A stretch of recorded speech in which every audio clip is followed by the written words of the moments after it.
Alright guys, we're going to do a video on tegus. Everybody keeps asking about tegus. We're going to do another video, Keegan and myself, on some of the smaller growing water monitors that we're working with. But right now, tegus. Everybody loves tegus.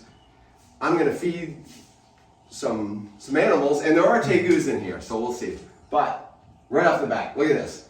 See, first we like to feed tegus grape stems. Come here. That's so cute. Look at that. That's, yeah, they eat grape stems. All right, so this is going to be like kind of covering a bunch of different stuff on tegus. So a lot of people keep tegus, and tegus love to eat. So right off the bat, what do tegus eat, and what should you be feeding tegus? Well, they're going to eat whole food items like defrosted rodents. They're going to eat meat, but make sure when you feed them meat, like chicken or lean beef or liver and such, first cook it a bit in the microwave. Cook it enough so the edges are cooked, because remember, it can have gastrointestinal flora like E. coli and salmonella, and it's brutal. But besides meat, they eat things like eggs. They can eat whole eggs, and we're going to show you whole eggs, and we have our whole eggs. We're not prepared, this is of course a bubblegum video. And you feed them meat, but feed them lots of fruit. They'll actually eat vegetables. They'll eat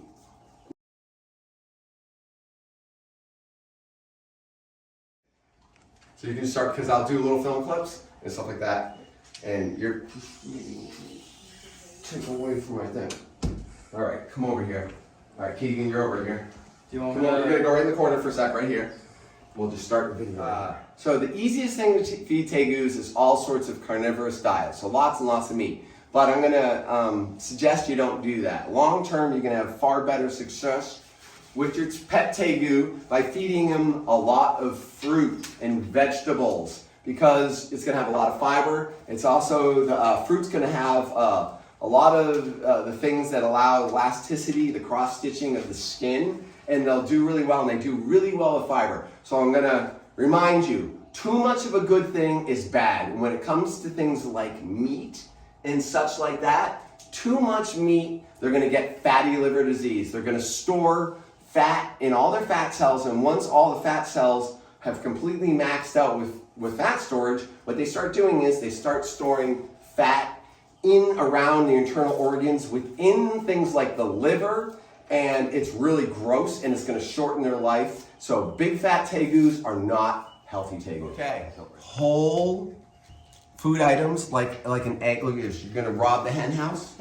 Okay, so see right here, they love eggs. Now in this case, it's a hard-boiled egg, and make things easier, you can quarter this up depending on what size it is. You can crush it up, but I like to include the eggs with their shell, because that's a nice source of calcium. And believe it or not, redfoot tortoises will eat eggs. You guys want to eat that? And so we consider things like a redfoot tortoise like a complete herbivore and a frugivore. But in the wild, they're going to also they're going to eat things like carrion and whatever. So even a little bit of that is good. And this gives them a lot of protein and a lot of things like calcium. But generally, obviously, feeding tortoises too much eggs or meat would be terrible, because they need to have like 11% or less of vegetable-based protein generally as their diet. This is just like a little treat. But I'm in here playing with tegus. So I got my buddy here, Keegan. Keegan is one of Nerd's employees. Keegan is very well versed on a lot of monitors, a lot of tegus. He's learned a lot of stuff here, and then he went off and he studied under Josh Ortiz, and Josh is my buddy. He's one of the previous managers of Nerd, so Josh learned tons of stuff here, and now he's very successful breeding things like tegus and whatever. But Keegan has a lovely tegu collection. We got a lot of tegus here, so we're gonna start talking about some general care. All right, we're gonna put Keegan on the spot here, and we're gonna start with some of the fundamentals of tegus, and obviously starting out with babies. So Keegan, as babies, what do you feed baby tegus? So you're going to want to do mostly insects, so crickets, roaches, hornworms, mealworms. You can also do a variety of different proteins, so eggs, fruits, kind of the same thing that you would do for an adult. but obviously you would want to, parse those up into smaller bites and stuff. Ground chickens, a really good source of protein. Usually you want to start there. Eggs are really good too, both hard-boiled and raw.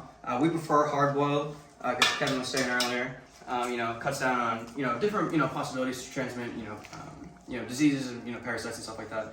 But yeah, the real omnivores, from where they come from in South America, people consider them like raccoons. How we consider raccoons here. So they'll eat a whole bunch of different stuff. Rabid. So the most important thing is to just vary the diet, insects, fruits, different proteins and stuff like that. Okay, so what do you like for temperatures? Okay, so I like, so remember, so these are reptiles, and so we always have to consider that they're digesting food. So ambient temperatures, I really like a safe, so the person that wants to get their first tegu, like ambient temperatures, 82 degrees, like in that 82. I think I do 78. Okay, I was gonna say 82 is your target ambient, so that means a tolerance of like 78 to like 84. So that is the room temperature. That is where the animal will not be getting its heat source. And the reason why the ambient temperature has to be between 78 and 84 is when the animal ingests a bunch of food and it doesn't have the ability to thermoregulate and actually activate its metabolism, the food can actually rot. And when the food rots, we can actually kill animals. Then for our hotspot, what do you like for hotspot? Hotspot, you probably want to be somewhere around 100 to 105, 110. It really depends on how many are in the cage size, age, stuff like that. You don't want to go nearly as hot as like a water monitor, but obviously you want to go hotter than the ambient temperature of high 70s, low 80s. So generally I find 100, give or take, 5 to 10 degrees is usually works pretty well. Okay, good way to do that is actually if we take a basking light, such as these, and we're going to aim a flood lamp, not a spot lamp, a flood lamp, onto something like a tile or a rock. And here we have like this whole rock built area where everything heats up. But you could take a tile and then you can put a space under the tile where the tegu could then go and hide. And that's so like a visual opening where they can go under there and they can bask, or they can come out and go on top of the tile. And so if I take a heat gun and I aim it at that tile, we're at the basking lamp. So if I have the basking lamp and it comes down onto an egg, it comes down to here, and I aim a temp gun at that, and if I find a temperature 105, 110, 100, and it feels warm, it should feel nice, you're like not frying hot, that means that the animal can come over here, visit that, heat itself just like she's doing. She is thermoregulating. She is heating up right now. She gets to her preferred temperature, then she moves off. And then periodically, she'll come back, heat up, and move away. And we make sure that this room temperature is, this stays about 82 degrees all the time. Can you open that cage? 82 degrees, yeah, there we go. And that allows all these animals that have been feeding, it still gives them an active temperature for them to digest their food. Look, wants in on the action. And so these are some of the critical things. So good basking spot, 105, 110, ambient temperatures, 78 to 84. I really like a target would be, 82 would be ideal, where they can digest everything. Okay, so let's get to another thing. Socializing crazy little baby tegus. Because a lot of people start out with little tegus, and we need to remember one thing, guys. Little tegus are at the bottom of the food chain. That means they know that everything wants to eat them. That's right. Yeah, so what are you going to tell us? Tell us some tricks, Keegan. All right, yeah, so baby tegus are really notorious for having something called the terrible twos.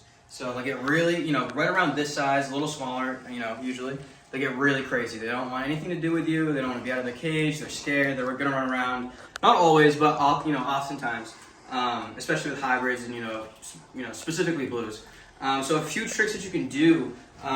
First you always want to go slow. You always want to be roughly eye level or even below. Because if you think about it, like Kevin was saying, most of the the predators that are gonna eat them and predate on them are gonna be coming from above or straight on, really aggressive, really fast, really loud. So one of the first, right off the bat is slow, quiet, face level, or even below face level. So if you can, put your cage, chest height or somewhere higher, so it's easy for you to get down and you can still easily move around. I like how you got down so you're a little bit more in my shot.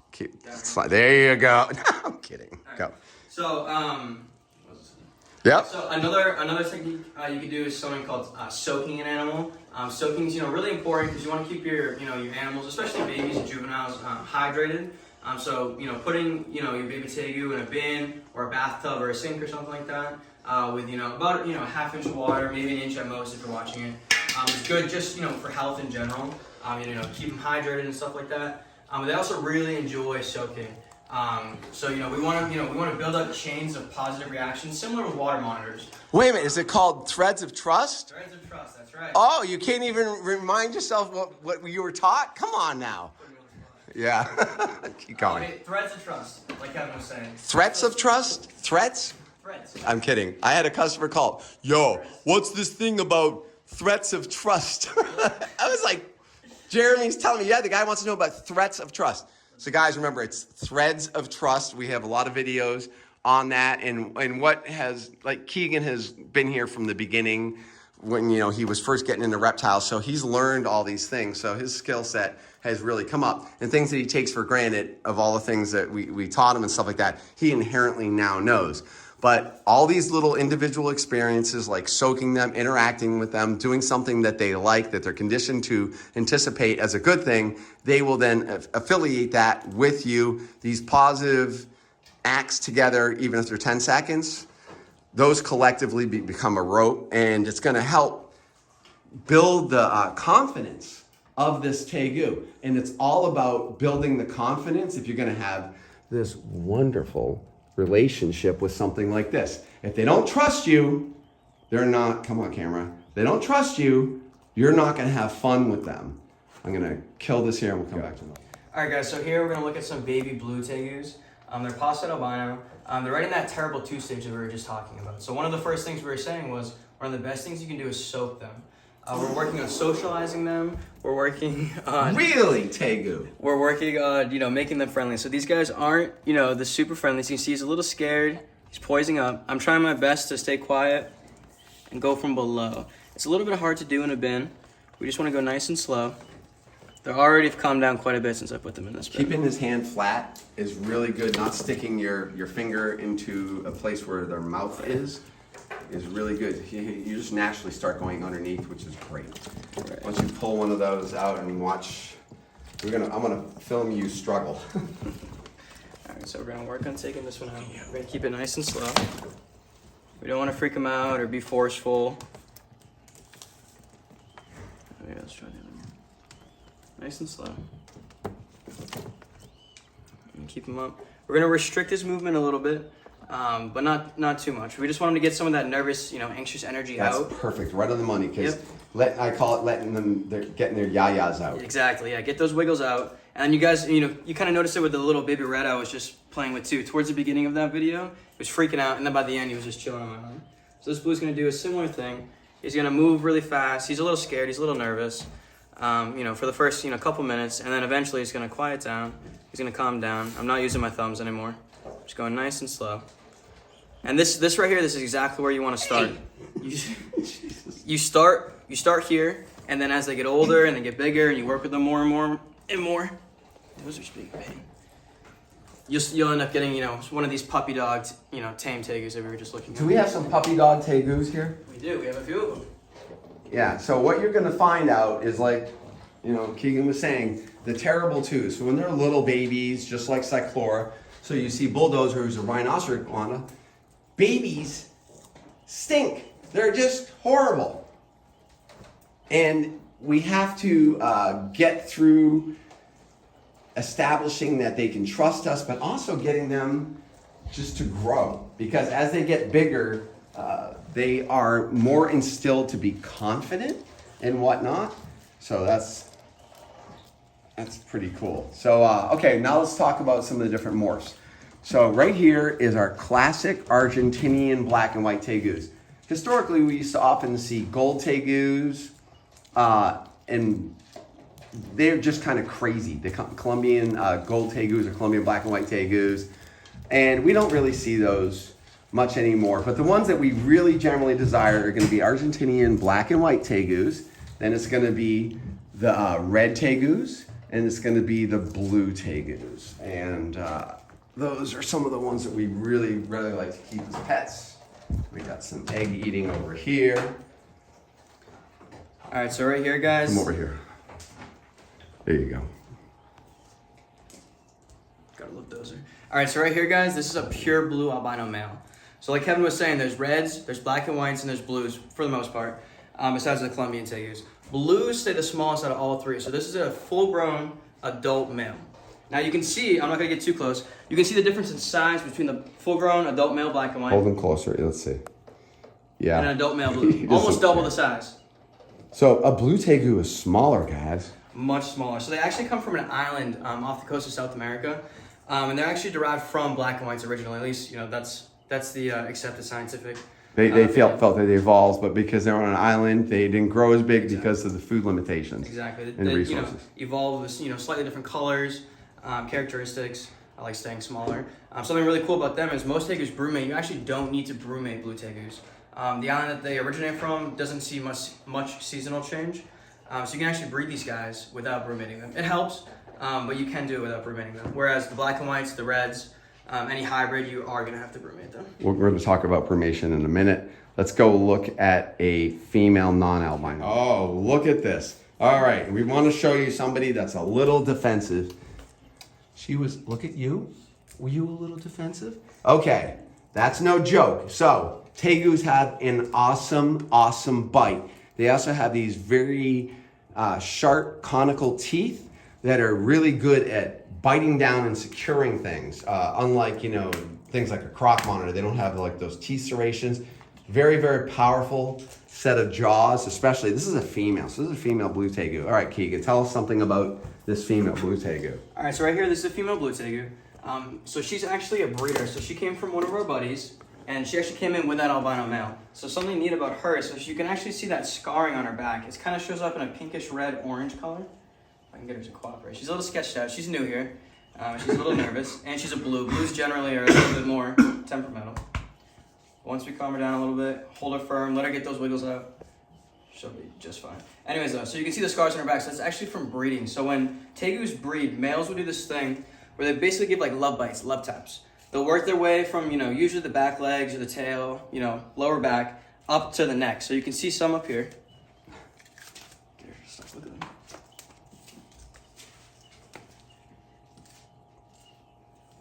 There we go. We just want to absorb some of that energy. There we go. But so anyways, so this female was brumated just a few months. Like I said, blues don't need to be brumated, but the previous owner did. So we're looking at breeding them this year. You can see that nice full belly, those super high white sides. You can see she's getting a little angry now. But this is a great, awesome example of pure blue tegu. And this female's actually a little chunky. She has a little bit of jowls up here. That's not preferable for breeding most of the time. We're working on slimming her down a little bit, getting her, in the right, the right mentality, the right body shape for breeding. But overall, she's a very, very healthy animal. And she should make, an awesome mom. She's actually proven too. So she has bred with that albino male before and produced babies. So, we're hoping to maybe, produce some babies of her own this year. So this is the tegu that Keegan was just playing with. So some of the tricks, guys, is you don't want to be in the bite range. So going flat and anticipating that she will try to go either way is real good. But I just will often do this, and you just kind of, you just let her settle. And she's taking it in, you can see her swallowing and stuff like that, but she's actually sweet. So once you pick her up and you feel secure with her, you're going to want to start opening up how you're handling her, and you're going to get her to relax. Okay, so I just do that and she just calms right down. Really good. Let's see if she wants to eat something. Nice sweet.